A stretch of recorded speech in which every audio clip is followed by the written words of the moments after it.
परम पूज्य बोधिसत्व बाबा साहब डॉक्टर बी आर अम्बेडकर, परम पूज्य बोधिसत्व बाबा साहब डॉक्टर बी आर अम्बेडकर द्वारा संस्थापित दी बुद्धिस्ट सोसाइटी ऑफ इंडिया, भारतीय बौद्ध महासभा, पश्चिम उत्तर प्रदेश के तत्वाधान में आयोजित श्रामणेर बौद्धाचार्य प्रशिक्षण का कार्यक्रम अशोका बुद्ध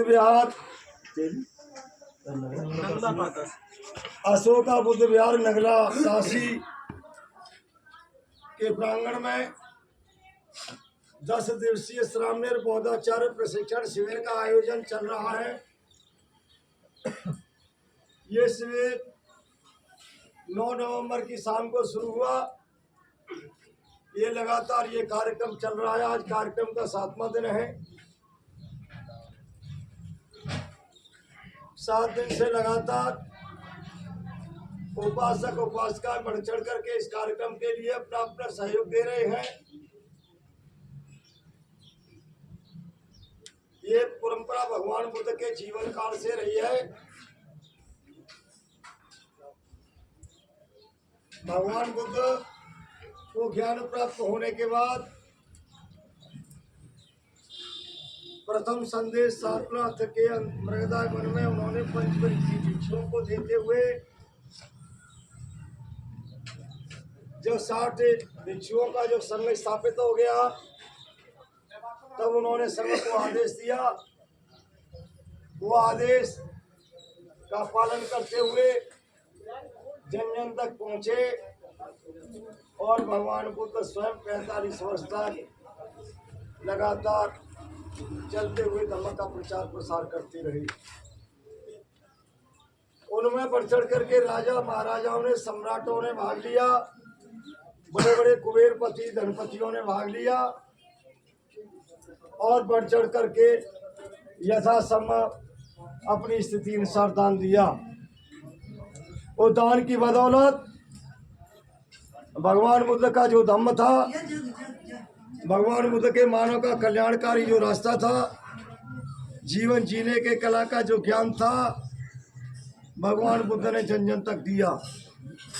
उसमें सभी सहयोगी रहे और ये कार्यवाही चलता रहा।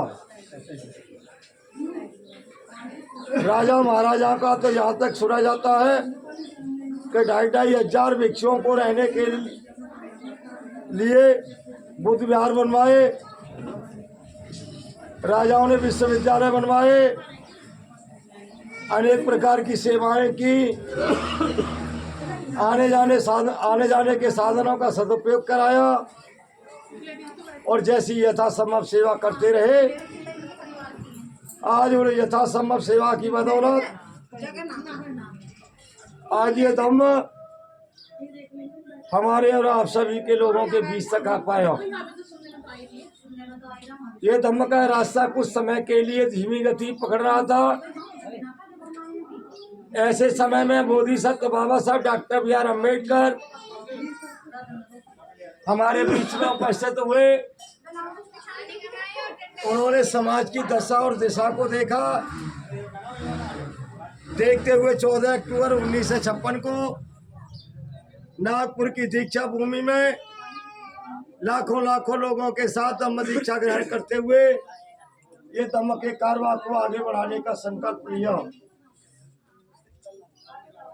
इसमें हमारे आर्थिक सहयोगी, बड़े बड़े धनपति कुबेरपति राजा महाराजाओं ने, हमारे सक्षम उपासक और उपासिकाओं ने बढ़ चढ़ कर भाग लिया और अपने दान के बल पर बहुत बड़ा कार्य किया। आज ये कारवां मेरठ जनपद में 7 दिन से लगातार चल रहा है। आज भी ऐसे समय में हमारे बीच में उपासक और उपासिकाओं ने बढ़ चढ़ करके सहयोग करते हुए अपना आर्थिक दान, मानसिक दान, शारीरिक दान, हर प्रकार से दान देते चले आ रहे हैं। आज मैं देख रहा हूं, आज हमारे जो सनई परिवार इन्हें वहाँ बुद्ध विहार में जाकर के हमारे संघ को आमंत्रित किया, संघ के लिए साधन किया, साधन के माध्यम से अपने दरवाजे पर बुलाया, स्वागत और सम्मान किया और स्वागत और सम्मान के साथ वो अपने हाथों से तैयार करा के अपने हाथों से परोस के भोजन कराया। उनकी भूख शांत हुई। ये कारवा बड़ा है, जन जन तक हमको ले जाना है। आज ये जन जन तक ले जाने के लिए अगर भगवान बुद्ध के समय की अगर चर्चा की जाए तो हम बहुत कुछ कह सकते हैं, लेकिन समय कम होने के कारण भगवान बुद्ध के धम्म से, भगवान बुद्ध की वाणी से जो भी प्रभावित हुआ उस संघ की शरण में आया, धम्म की शरण में आया और आने के बाद जीवन के कल्याण के रास्ते पर सही रूप में चला। आज उनकी बदौलत आज ये धम्म जन जन तक पहुंचने का काम चल रहा है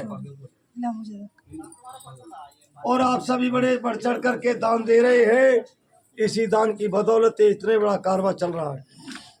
आज मेरा आप सभी जितने भी उपस्थित उपासक और उपासिका हैं जो यहाँ पर उपस्थित हैं, धम्म से प्रभावित हुए हैं, उनसे मेरा एक ही बात कहना है कि आप सभी धम्म के रास्ते पर चलते हुए अपने परिवार का, अपने रिश्तेदारों का, अपने आए हुए सभी लोगों का धम्म में प्रवेश करके धम्म के बताए हुए रास्ते पर चलकर अपने जीवन का कल्याण करें और अपने मंगल करें। ये धम्म का कारवा बढ़ने के लिए हमारी जो गति जो पहले धीमी हो गई थी, बाबा साहब ने इन सब बातों को देखते हुए 14 अक्टूबर 1956 को नागपुर की दीक्षा भूमि में धम्म दीक्षा ग्रहण करते हुए कहा था, ए मेरे समाज के लोगों, इस कारवा को बढ़ाने के लिए अधिक से अधिक अपना दान देकर, समय देकर, विद्वता देकर, सहयोग से बढ़ चढ़ करके कार्य करके ये इस कारवा को जन जन तक पहुंचाने का काम करें और अपने जीवन का कल्याण करें। उसके लिए कहा था कि कम से कम आप जो कुछ भी कमाई करते हैं, जो कुछ भी आय करते हैं, कम से कम उसका 5% मतलब अपनी आमदनी का लगभग 20वां हिस्सा, कम से कम 5% धम्म के रास्ते पर समाज के कल्याण के लिए आप सहयोग करें। ये कारवा तभी आगे बढ़ पाएगा।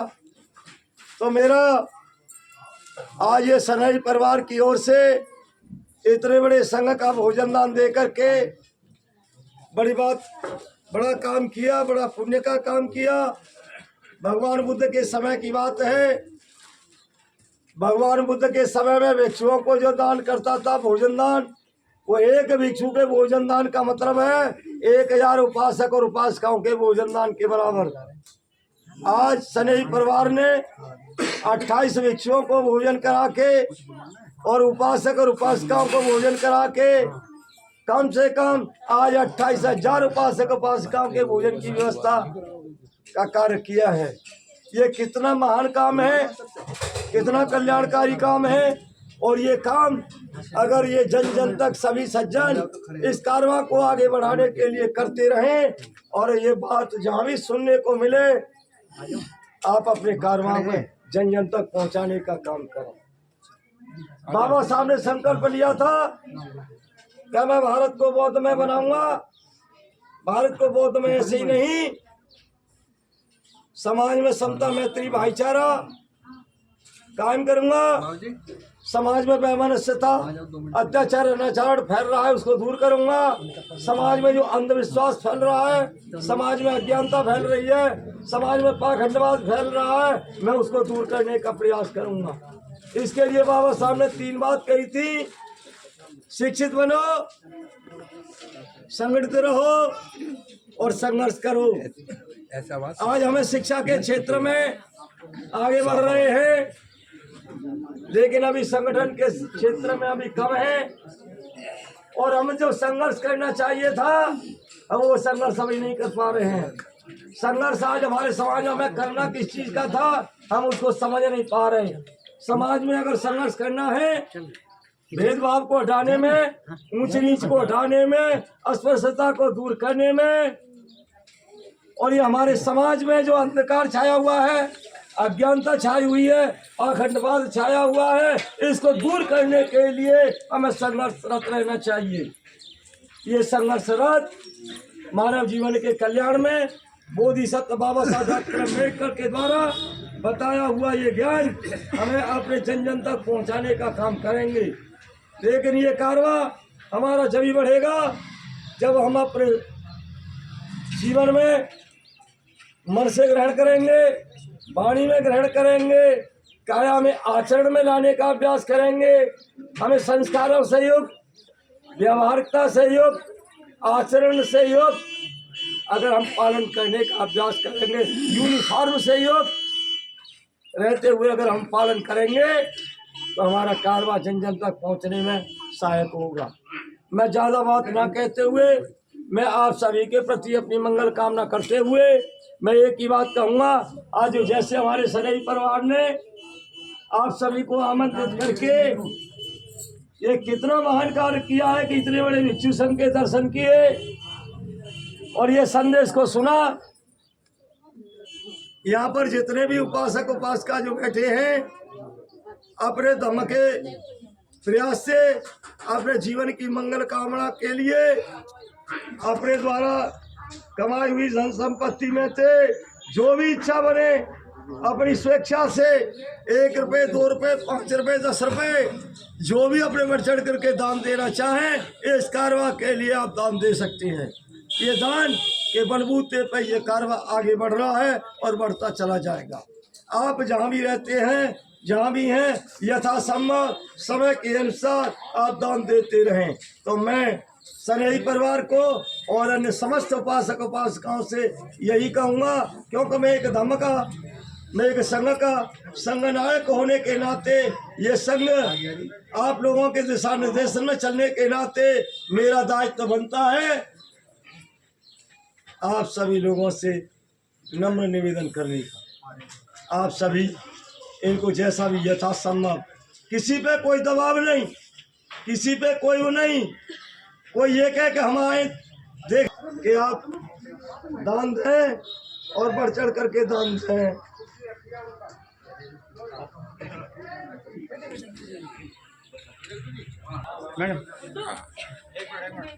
ठीक करते रहो, सबका साधुवाद करते रहो बनते जी। करूँगा सबके सामने। आ जाओ बाबूजी, आ जाओ सब लोग। 2 मिनट जाए नहीं, मैं सबको सामूहिक आशीर्वाद दूंगा, क्योंकि आप कितना बड़ा महान कार्य कर रहे हैं।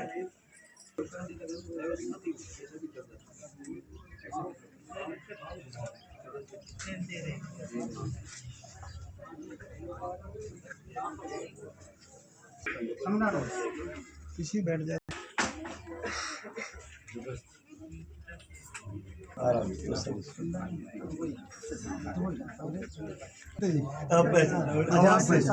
मेरे चेहरा भी मैं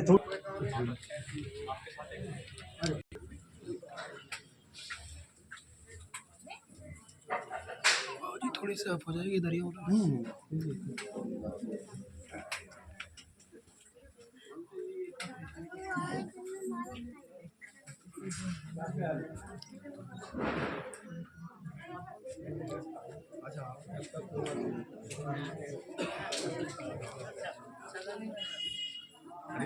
बढ़िया लग रहा।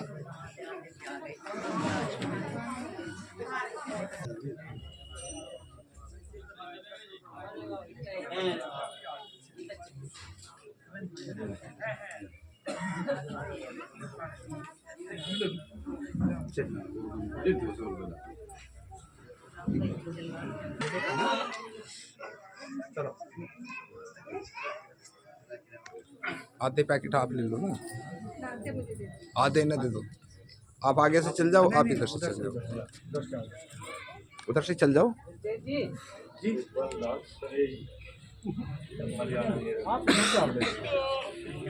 आप ऐसे सबको देखो। आपने इन्हें बताया। जी बाबू जी।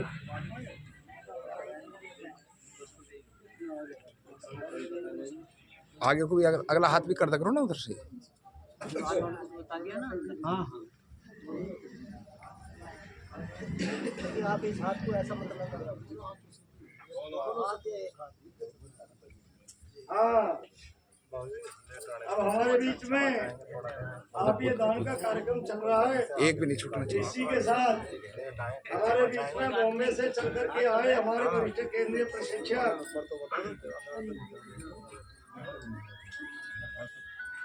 तेजी तायडे गुरु जी से कहूंगा कि 2 शब्द रखें। आइए।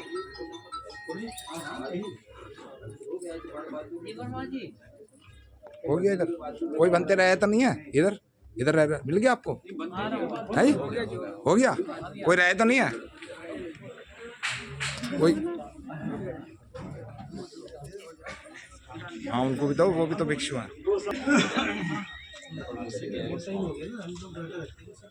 हो गया जी एक मुझे भी दे दो।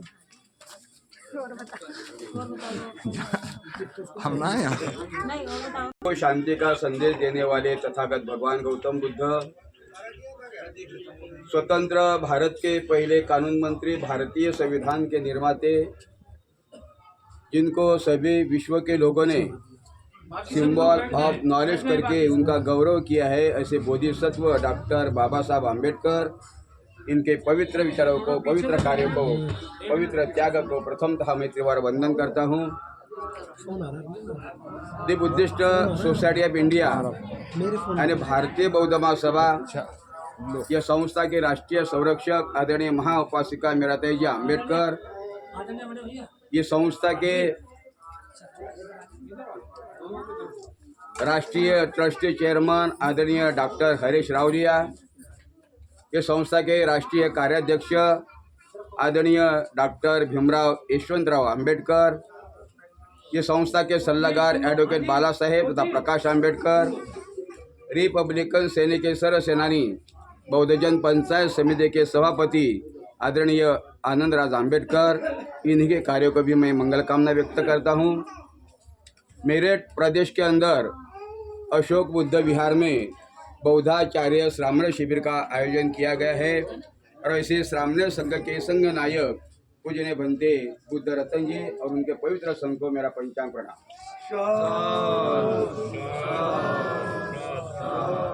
मेरठ जिले में अशोका बुद्ध विहार से धम्म का प्रचार और प्रसार करने वाले पूजनीय भंते जी ज्ञान रक्षित जी, ज्ञान ज्योति जी, उनको ही मेरा पंचांग प्रणाम। उनको सहकार्य करने के लिए रात दिन मेहनत करते हैं, धम्म का प्रचार प्रसार करते हैं, ऐसे पूजनीय भंते आनंद रश्मि जी, उनको ही मेरा पंचांग प्रणाम। और ये सिप्पनलाल इसने मलयाड़ गांव में पूजन सिप्पनलाल इसने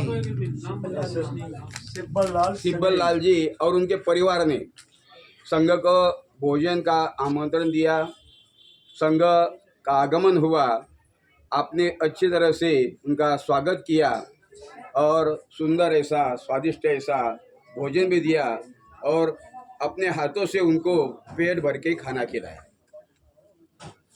सबसे बड़ा रोग कौन सा होता है तो भूख नाम का रोग होता है ना। भूख बहुत खतरनाक रहती है, भूख खाना नहीं मिलेगा तो कैसा करता है आदमी। और ये भूख नाम का रोग ये परिवार ने शांत किया, हमारे संघ ने वो भोजन लिया, वो भोजन लेकर उनके शरीर के अंदर ऊर्जा उत्पन्न होगी, वो ऊर्जा के माध्यम से वो अपना धम्म का प्रचार और प्रसार करेगी। यानी इतना बड़ा दान कर्म ये परिवार ने किया है। दान का बहुत बड़ा महत्व है। भगवान बुद्ध ने भी कहा है कि दानम ददंतु सद्दाय शीलम रखंतु सबदा। दान देने से आदमी का मन को शांति मिलती है, दान देने से आदमी को बुरा काम करने से लज्जा होती है। दान बहुत बड़ा होता है और दान अनेक प्रकार के होते हैं। अन्न दान भी होता है, वस्त्र दान भी होता है, शरीर का दान भी होता है, समय दान भी होता है, शिक्षा का दान भी होता है, बहुत प्रकार के दान होते हैं। ऐसे ही बाबा साहब ने तुम्हारे हमारे लिए बहुत बड़ा दान किया है, समय का दान दिया है, शिक्षा का दान दिया है। बाबा साहब ने एक जगह पे अपनी नौकरी शुरू की थी और नौकरी करने के बाद में 21 दिन का उनको पगार मिला था। 21 दिन का पगार 285 रुपया। 285 में से 35 रुपया उन्होंने अपने खर्चे के लिए रखा और 250 रुपया देकर वो घर में आ रहे थे। अभी जिस घरवाली का आदमी नौकरी करता होगा और जिस दिन उनका पगार होगा उस दिन उसको कितनी खुशी होती है कि आज घर में क्या आने वाला है, पैसा आने वाला है। पैसा पैसा बहुत बड़ी चीज़ है, नहीं क्या? पैसा तो सब कुछ है ना, पैसा नहीं तो कुछ भी नहीं है। तो जैसी जैसी आप लोगों को खुशी होती है वैसी खुशी माता रमाई को भी हो गई थी कि आज मेरा आदमी का पगार आने वाला है। और पगार आने वाला उस दिन उसने क्या किया, घर के अंदर साफ सफाई करके रखा। और माता रमाई उस टाइम भगवान की पूजा करती थी कि वो टाइम हम बौद्ध नहीं थे। बाबा साहब का रास्ता देख रही थी माता रमाई यशवंत को लेकर, अपने बेटे को लेकर। बाबा साहब जैसे आए वैसे बाबा साहब ने अपने पत्नी को पूछा। बाबा साहब माता रमाई को रमा बोलते थे, प्यार से रामू बोलते थे, बहुत प्यार से रामू बोलते थे, रमा बोलते थे।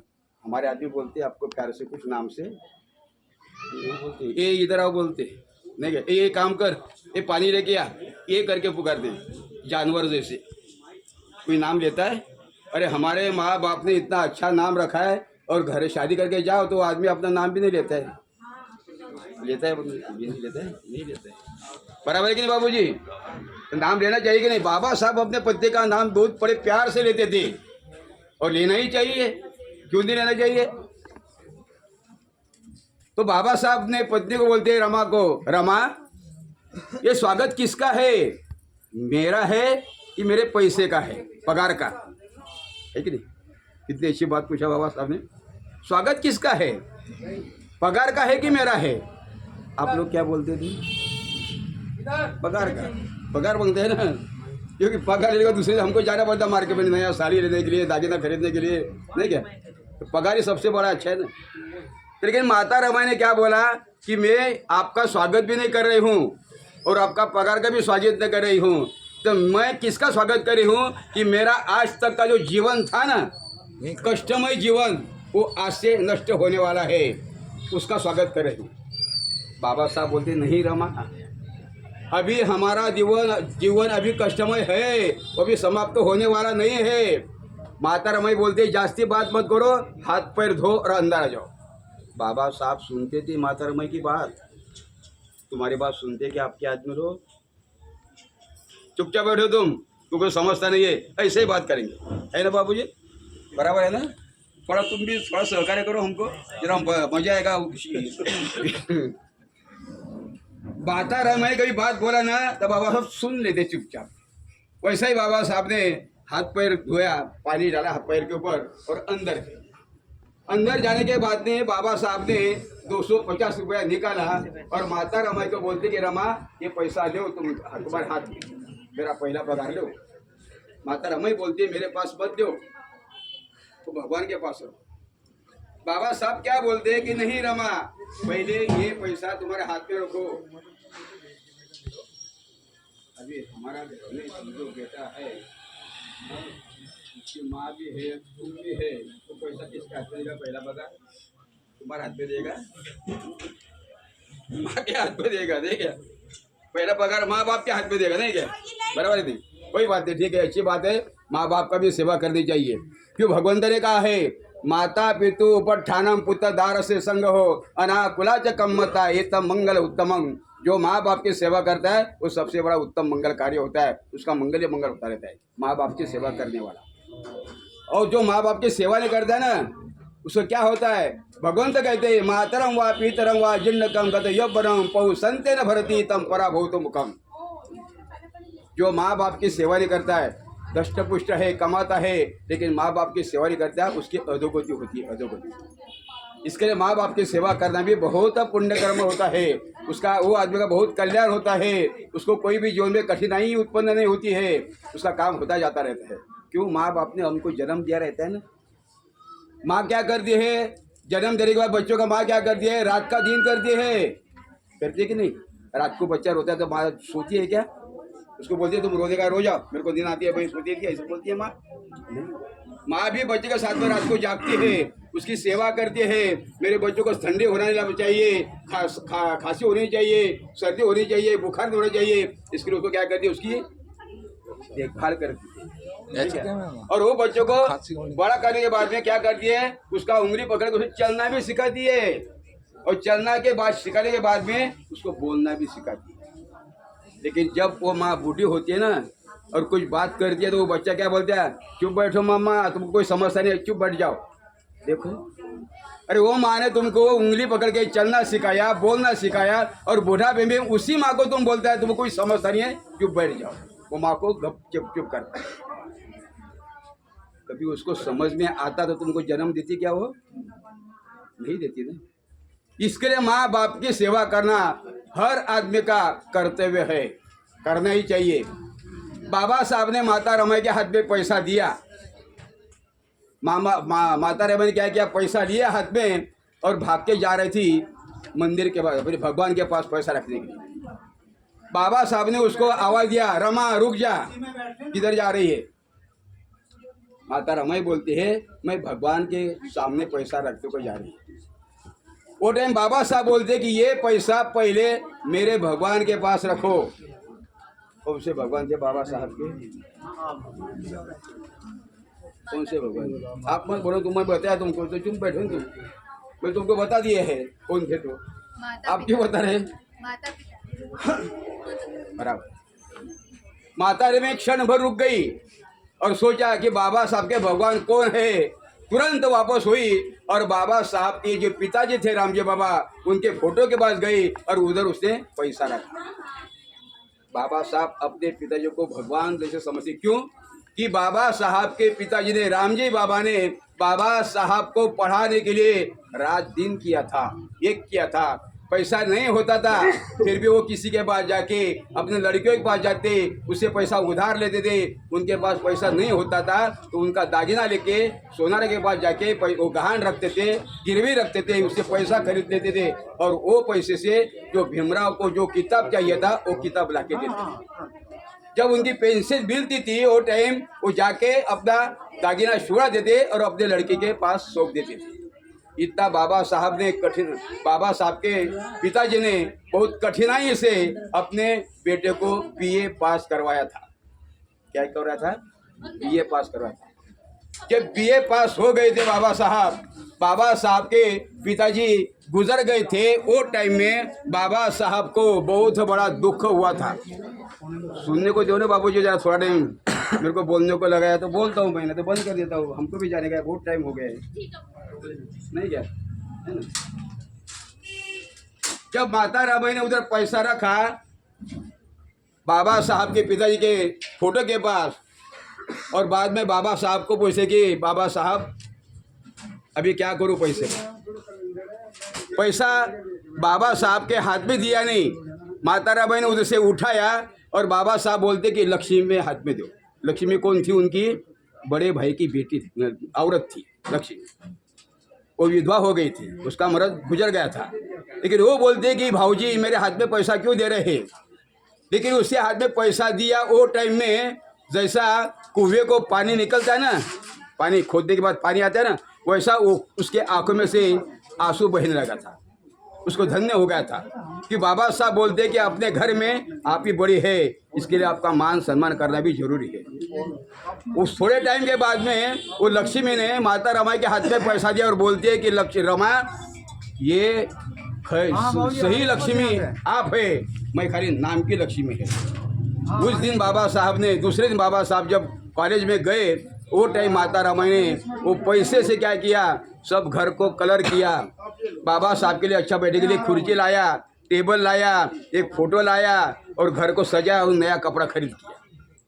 उनको लगा बाबा साहब को बहुत बड़ी खुशी होगी, नहीं क्या? लेकिन जैसे बाबा साहब घर में आए, देखता ये क्या प्रकार है, सब रंगोली किया, सब टेबल नया, कुर्सी नया। बाबा साहब ने गुस्सा किया माता रमाई को।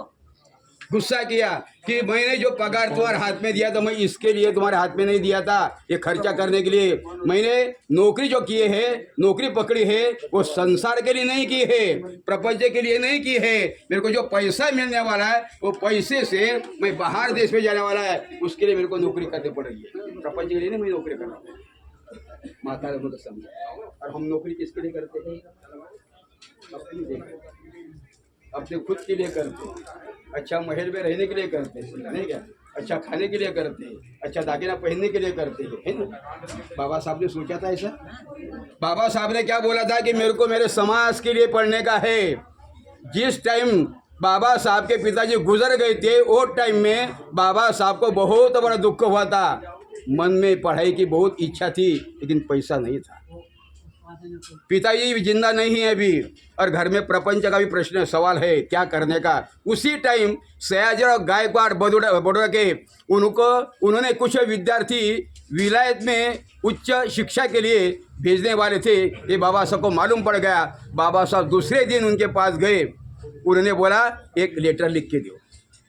बाबा साहब ने लेटर लिख के दिया और 4 विद्यार्थियों के साथ में बाबा साहब का भी नंबर लग गया। लेकिन सयाजीराव गायकवाड़ बाबा साहब को पूछते हैं कि आप इंग्लैंड में जाकर कौन सा सब्जेक्ट लेंगे? बाबा साहब बोल तो मैं वहाँ जाके अर्थशास्त्र का विषय लूँगा, इतिहास लूँगा, फाइनेंस लूँगा, समाजशास्त्र लूँगा। लेकिन क्या बोलते हैं, ये पढ़ाई कर कर तुम क्या करोगे? सवाल किया बाबा साहब के सामने। सयाजीराव गायकवाड़ ने बाबा साहब को पूछा तुम इंग्लैंड में जाकर पढ़ाई करोगे तो क्या करोगे? क्या करोगे? नौकरी है कि नहीं? बाहर लोग पढ़ाई के लिए जाते, क्या के लिए जाते? पढ़ाई के लिए, नौकरी के लिए जाते कि नहीं? बाबा साहब ने कितना उत्तर अच्छा दिया, उसको जवाब दिया। बाबा साहब ने बोला सयाजीराव गायकवाड़ को कि मैं पढ़ाई करने को जा रहा हूँ, लेकिन मेरे समाज की जो अवनत अवस्था है उसमें कैसा सुधार आएगा, उसके सवालों का जवाब मेरे को किताब में मिलेगा, और मैं भारत में आकर, इंडिया में आकर मेरे समाज के सुधारने का कामकाज करूँगा। ये जवाब दिया था बाबा साहब। पढ़ाई किसके लिए किया बाबा साहब ने? समाज के लिए किया। और समाज क्या करता है? भूल गया। बाबा साहब ने बोला कि तुम्हारा कमाई का 20वां हिस्सा, अरे नहीं 20 तो 5 तो दो, 4 तो दो, 2 तो दो, 10 तो दो, समाज कार्य के लिए खर्चा करो। लेकिन कोई नहीं करता है। गुरुजी मैं करता हूँ, इसके लिए मैं बोलता नहीं है कि मैं बोलने को लगे बोलता रहता है। और लोगों को देना भी अच्छा लगता है मेरे को, नहीं क्या? लेकिन लोग लेते भी नहीं है, नहीं क्या?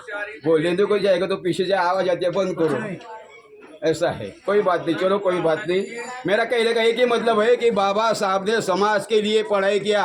बाबा साहब ने खुद के लिए पढ़ाई किया होती तो बाबा साहब देश के कौन होते? जज होते, कलेक्टर होते, और उनका घर परिवार भी सबसे ही बड़ा श्रीमंत हो जाता था। जब धर्मांतर की बात आई थी ना, तब बाबा साहब को मुस्लिम लोगों ने बोला था जितना पैसा मांगता हम देने को तैयार है। क्रिश्चियन लोग बोल रहे थे हम देने को तैयार है, जितना मांगता है चेक के ऊपर सही कर देते, अमाउंट तुम डाल दो। सिख लोग बोल रहे थे हम तो वो जितना मांगता है पैसा दे, हमारा धर्म स्वीकारो। बाबा साहब सिख धर्म को अच्छा लगता था बाबा साहब को। बाबा साहब ने सिख धर्म का अभ्यास करने के लिए अपने बेटे को भेजा था यशवंतराव को, लेकिन उसमें एक ही बात के लिए बाबा साहब को सिख धर्म अच्छा लगा नहीं। क्यों? कि उनके पास कृपाण रहता है ना, कृपाण। और कृपाण को क्या करना पड़ता है? कृपाण कभी निकाले तो उसको खून देना पड़ता है। तो बाबा साहब ने सोचा कि मेरा समाज बहुत उसको गुस्सा आता है, इधर है हमारा समाज का गुस्सा, इधर है जल्दी गुस्सा आता है थोड़ा थोड़ा बात के ऊपर, और कभी उसको गुस्सा है उसे कृपा नहीं करा तो खून करना पड़ेगा। फिर लोग क्या करेंगे? उंगली दिखाएंगे कि अम्बेडकर का समाज खूनी है।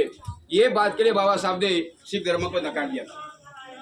बाबा साहब के सामने बहुत लोग आए थे, पैसे का अमाउंट दिखा रहे थे कि हमारे से जितना मांगता है उतना पैसा लो, लेकिन बाबा साहब ने पैसे को देखा नहीं है। और वो टाइम बाबा साहब को खुद का स्वार्थ समझ लेते, पैसा लेते तो उनका 7 पीढ़ी आराम से बैठ के खाता था। इतना बड़ा श्रीमंत बाबा साहब का घराना होता था।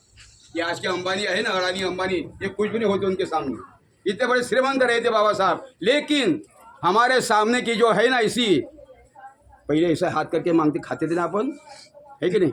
ये कभी जाता नहीं था और कमर की लंगोटी जाती नहीं थी। आज कपड़ा कैसा पहनते हम, नहीं क्या, कैसा खाना खाते हैं। तो बाबा साहब ने हमको बोला कि मैं तुमको तुम्हारा ऐसा हाथ बंद किया है और तुमको मैंने ऐसा हाथ करना सिखाया है। वो टाइम बाबा साहब ने सोचा कि मैं कभी सिख धर्म स्वीकारा, मैं सरदार बनने वाला नहीं हूँ। मैंने कभी मुस्लिम धर्म स्वीकारा, मैं नवाब बनने वाला नहीं हूँ। मैंने कभी क्रिश्चियन धर्म स्वीकारा, मैं पोप भी बनने वाला नहीं हूँ। और कोई भी धर्म स्वीकारा तो वो धर्म में जाने के बाद मेरे को मेरे समाज के लिए प्रयत्न करना पड़ेगा, कोशिश करनी पड़ेगी। जब प्रयत्न करना पड़ेगा तो ये देश के अंदर का जो मूल धम्म है, मूल क्या बोलते हैं मूल को, मूल बीज, मूल बीज, बीज नीचे रहता है ना, झाड़ का बीज किधर रहता है, नीचे रहता है, फिर उससे फांदी चली जड़। ये देश के अंदर का जो प्रथम धम्म है, प्रथम धम्म बौद्ध धम्म की, जिसके अंदर समता है, स्वातंत्र्य, बंधुभाव है, न्याय है, ऐसा धम्म मैं क्यों स्वीकारूं नहीं और मेरे समाज को क्यों दूं नहीं। ये बाबा साहब की बड़ी सोच थी। फिर बाबा साहब ने 1956 को तुमको और हमको नागपुर में बौद्ध धम्म की दीक्षा दी।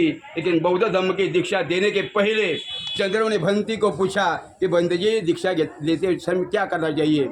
बंद जी बोलते कुछ करो मत, भगवंत के सामने भक्त खाली पुष्पार्पण करो, एक मोमबत्ती लगाओ, अगरबत्ती लगाओ, मैं तुमको त्रिशन देता हूँ, पंचशील देता हूँ, आप बौद्ध बन जाओगे। वैसा ही क्या बाबा साहेब ने बुद्धं शरणं बोला, धम्मं शरणं बोला, लेकिन संगम शरणं गच्छामि बाबा साहब नहीं बोल रहे थे। चंद्रमणि बंदी जी बोल रहे थे बाबा साहब संघ के सिवाय तुमको संगम चाहिए, संघ के सिवाय कुछ काम होगा नहीं। लेकिन बाबा साहब बोलते मैं कौन से संघ को शरण जाऊं, है कि नहीं। क्योंकि भगवान गौतम बुद्ध के धम्म के बाद में जो श्रावक संघ था, वो श्रावक संघ के अंदर कुछ मिलावट भिक्षु संघ आ गए थे। तो 60,000 भिक्षुओं का चिवर सम्राट अशोक राजा ने निकाला था। तो ऐसे संघों में शरण जाऊँ क्या। जब बाबा साहब को चंद्रमणि बोलते हैं कि बाबा साहब तुमको संगम शरण गच्छामि बोलना ही पड़ेगा, तो वो टाइम बाबा साहब बोले थे कि तथागत भगवान गौतम बुद्ध का जो श्रावक संघ है उसको मैं शरण जाता हूँ। साधुकार तो करो, साधु साधु साधु। फिर वो टाइम में बाबा साहब चंद्रमणि भंतेरी खाली त्रिशन पैसा दी थी। लेकिन बाबा साहब ने तुमको और हमको धम्म दीक्षा देने के टाइम प्रथम था अपने से 22 प्रतिज्ञा ही है ना, पढ़ लिया था ना अपने से 22 प्रतिज्ञा अपने से बोल के लिया। फिर बाद में आपको त्रिशन पंचशील दिया और फिर हमको बोला तुम बौद्ध बन गए। लेकिन अपन बौद्ध है क्या अभी, सच्चे बोले बौद्ध है, यहाँ सभी बौद्ध हैं जितने हैं। बौद्धों की संस्कृति क्या है हमको अभी तक मालूम नहीं है। बहुत टाइम होता ना तो मैं तुमको बताता, लेकिन टाइम बहुत कम है। बौद्धों की संस्कृति बाबा साहब ने दी हुई 22 प्रतिज्ञा है, वो तरफ से जो आदमी चलेगा उसको बौद्ध कहलाते हैं। हमारी संस्कृति क्या है, बौद्धों की संस्कृति क्या है, हमने आज तक उसका स्टडी किया नहीं है, अभ्यास किया नहीं। लेकिन जाते जाते मैं खाली एक ही बात बोल के जाता हूँ कि ये उत्तर प्रदेश के अंदर हमारी महिला है, हमारी माता है, हमारी बहनें, ये इतना बड़ा जो पल्लू लेते उसको कम करने को बोलो। और महिलाओं को भी उनको आज़ादी दो, उनको शिविर में जाने दो, उनको धम्म समझने दो, समाज में क्या चल रहा है उनको समझने दो। आप घर के अंदर बिठा के रखते हो वो अच्छा नहीं है। अभी 6-7 दिन हो गया हमको उधर, एक भी महिला उधर आती नहीं है। कार्यकर्ता की महिला भी आती नहीं है। सोच की बात है, क्यों नहीं आते हैं। अपना धम्म है ना, हर आदमी को अपना धम्म का गर्व होता है।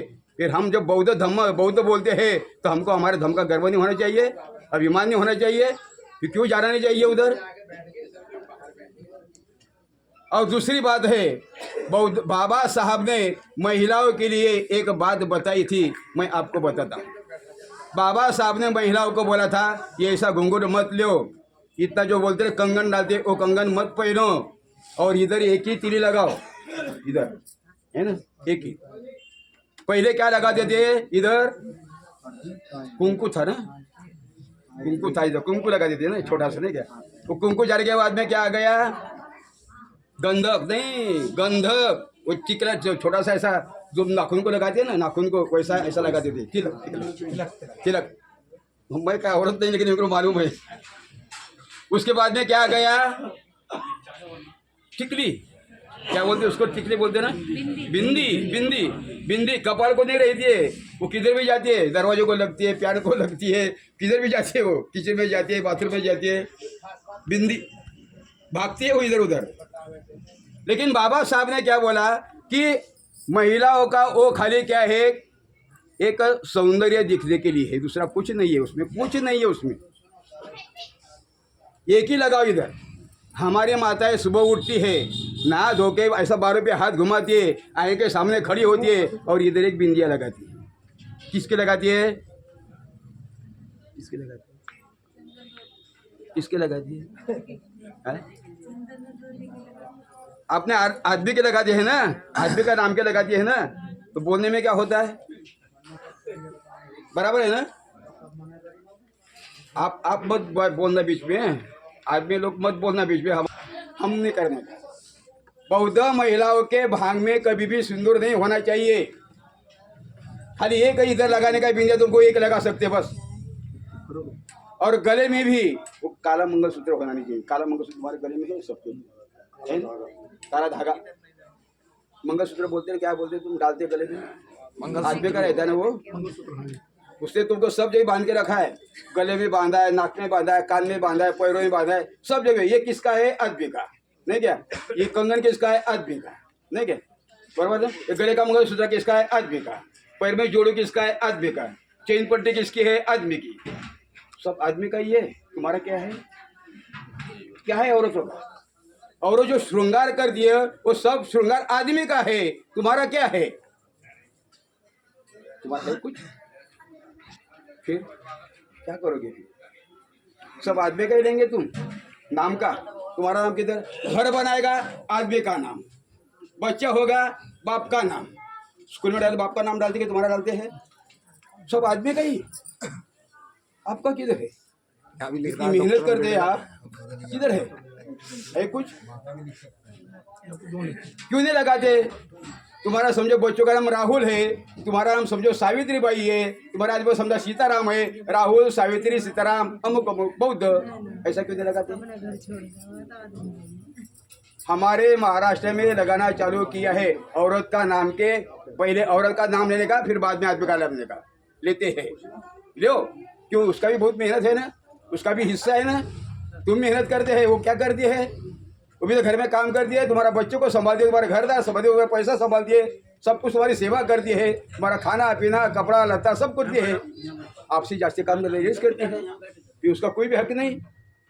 मकान नया लेंगे तो नाम आदमी का डालता है, नेम प्लेट में आदमी का नाम। देखो इधर नेम प्लेट में ठीक है, कुछ है?